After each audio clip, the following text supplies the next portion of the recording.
جامعہ رحمانی میں جو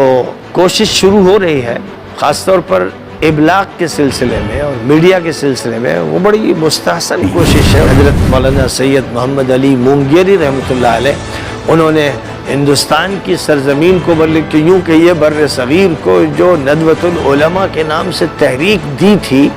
وہ تحریک اگر زندہ رہتی اور کام کرتی رہتی جیسے ان کے دور میں کیا تو ہندوستان واقعی ایک اسلامی گلدستہ بن چکا ہوتا۔ مولانا فیصل رحمانی ہیں جو ہندوستان سے بھی واقف ہیں اور امریکن سوسائٹی سے بھی واقف ہیں اور مصر میں بھی وقت گزار چکے ہیں، عالم عربی کو بھی جانتے ہیں، اس لیے بہرحال ان میں بہت سی ایسی خصوصیات ہیں جو ہندوستان کے عام علماء میں نہیں۔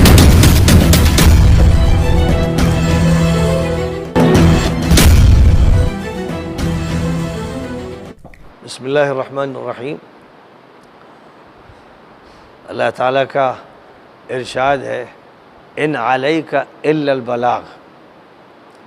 اور نبی صلی اللہ علیہ وسلم سے فرمایا یا ایھا الرسول بلغ ما انزل الیک من ربک، اور نبی صلی اللہ علیہ وسلم نے عرفات کے میدان میں تمام صحابہ کو مخاطب کر کے فرمایا تھا الا فلیبلغ الشاہد الغائب۔ ابلاغ کا جہاں تک تعلق ہے وہی ہے جس کو آج ہم میڈیا کے لفظ سے تعبیر کرتے ہیں۔ جو کام میڈیا کا ہے، اور میڈیا میں صحافت بھی ہے، الیکٹرانک میڈیا بھی ہے اور پرنٹ میڈیا بھی ہے، جو بھی شکلیں ترسیل کی ہوں، ابلاغ کی ہوں، بات پہنچانے کے لیے جو طریقہ کار استعمال کیے جائیں، یہ سب اس دائرۂ ابلاغ و تبلیغ میں آ جاتے ہیں۔ مجھے بڑی خوشی ہوئی جناب فضل الرحمان رحمانی صاحب سے یہ بات معلوم ہوئی کہ جامعہ رحمانی میں خانقاہ رحمانی کی طرف سے جو کوشش شروع ہو رہی ہے خاص طور پر ابلاغ کے سلسلے میں اور میڈیا کے سلسلے میں، وہ بڑی مستحسن کوشش ہے۔ ان کا یہ کہنا ہے کہ صحافت کا شعبہ بھی قائم کیا گیا ہے بڑے اہتمام کے ساتھ، اور ماس کمیونیکیشن کا شعبہ قائم کیا گیا ہے، ساتھ ہی ساتھ فکر و نظر کے نام سے ایک چینل بھی شروع کیا جا رہا ہے۔ تو پرنٹ میڈیا اور الیکٹرانک میڈیا دونوں میدانوں میں کام کرنے کے سلسلے میں نئے امیر شریعت مولانا فیصل رحمانی صاحب نے بڑے اچھے مثبت اور تعمیری فیصلے کیے ہیں۔ ظاہر ہے کہ جس سلسلے کی وہ ایک کڑی ہے، وہ سلسلہ تو بہت ہی عالی ہے، اور اس سلسلے کے جو بانی ہیں حضرت مولانا سید محمد علی مونگیری رحمۃ اللہ علیہ، انہوں نے ہندوستان کی سرزمین کو بلکہ یوں کہیے بر صغیر کو جو ندوۃ العلماء کے نام سے تحریک دی تھی، وہ تحریک اگر زندہ رہتی اور کام کرتی رہتی جیسے ان کے دور میں کیا، اور اس کے بعد وہ تحریک مسلسل عمل کرتی رہی، 1925-30 تک اس کا تسلسل قائم رہا،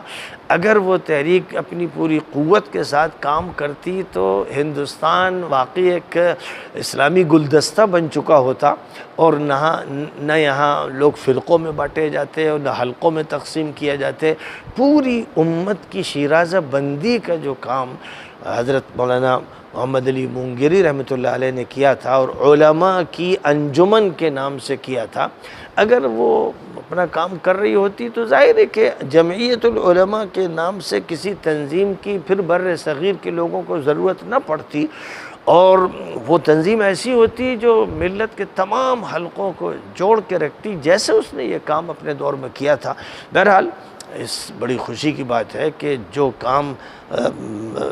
ندوۃ العلماء کے بانی نے شروع کیا تھا، اس کام کو مولانا منت اللہ رحمانی نے جاری رکھا، اور خاص طور پر 1972 میں جب مسلم پرسنل لاء بورڈ کا قیام ہوا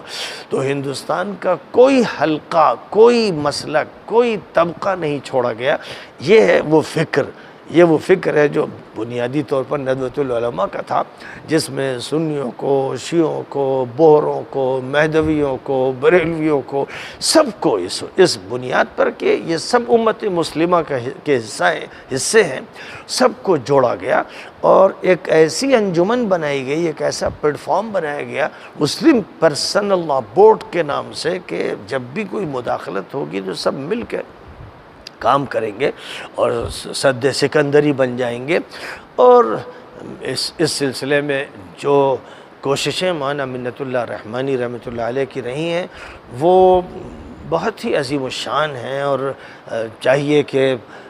مستقل ان پر کتابیں تصنیف کی جائیں اور امت کو بار بار یاد دلایا جائے۔ پھر ان کے صاحبزادے فرزند ارجمند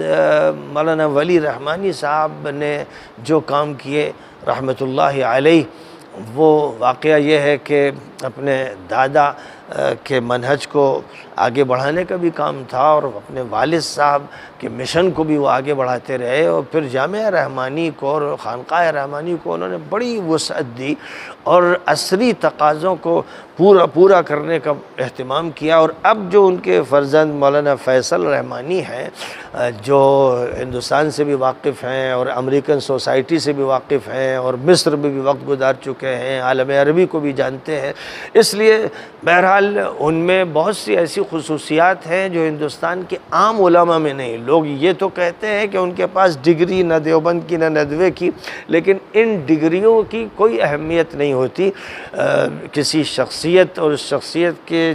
جو ملکات اور صلاحیتیں ہوتی ہیں، اگر ان کا وہ صحیح استعمال کرے، ان کا حق ادا کرے، تو یہ ساری کاغذی ڈگریاں ڈھیر ہو جاتی ہیں۔ تو بہرحال جو اس وقت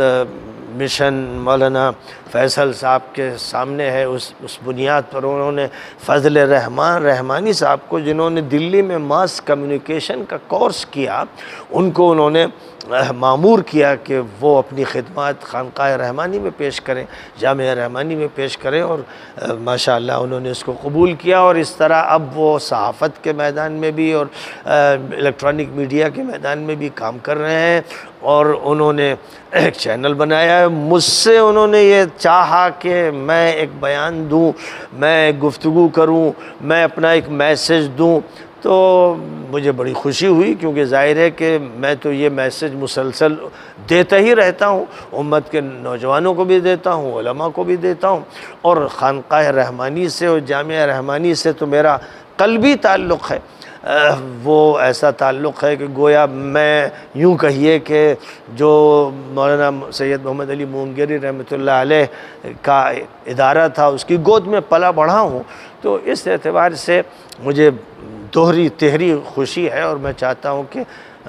کام بہت آگے بڑھے۔ اور میں نے ایک تجویز مولانا فیصل صاحب کے سامنے رکھی ہے، آج میں اپنے اس میسیج میں بھی اس کو دہرا رہا ہوں کہ ایک بڑا پروگرام بہار کی سرزمین پر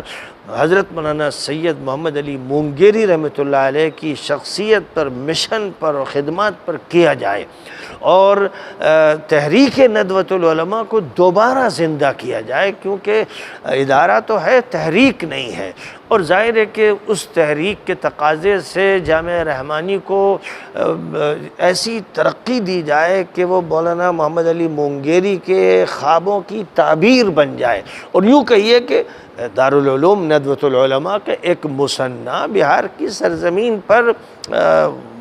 وہ شمار کیا جائے، وہ سارا وہ کام کرے جس کا منصوبہ حضرت مولانا رحمۃ اللہ علیہ نے پیش کیا تھا۔ بہرحال یہ میرے احساسات بھی ہیں اور جذبات بھی ہیں، اور ان کی روشنی میں یہ میرا مختصر پیغام ہے، اس پر اکتفا کرتا ہوں۔ پھر انشاءاللہ کسی موقع پر وہاں جاؤں گا تو سب سے ملاقات کروں گا اور قریب سے پورے نظام کو دیکھوں گا۔ وآخر دعوانا ان الحمد للہ رب العالمین۔